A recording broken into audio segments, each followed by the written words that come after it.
ভাব হলো এটাই যে তিনি নিজের প্রত্যেক পরিশ্রমের প্রতিফল প্রার্থনা করেন।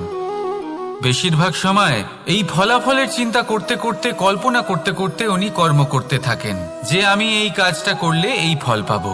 সেই সব কল্পনা করতে থাকেন যা না তার হাতে আছে, না আছে অধিকার, আর না আছে নিয়ন্ত্রণ। উনি শুধু নিজের কর্ম করতে পারেন। উনি কি ফল পাবেন তা তার হাতে কখনোই নেই।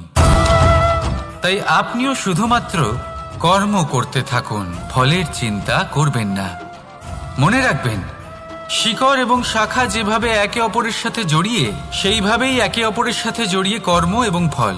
যেরকম কর্ম আপনি করবেন সেরকম ফল আপনি অবশ্যই পাবেন। তাই এই ফলের আশায় কর্মের সময় কখনোই নষ্ট করবেন না, কারণ যে ব্যক্তি সময় নষ্ট করেন, সময় সেই ব্যক্তিকে অবশ্যই নষ্ট করে দেয়।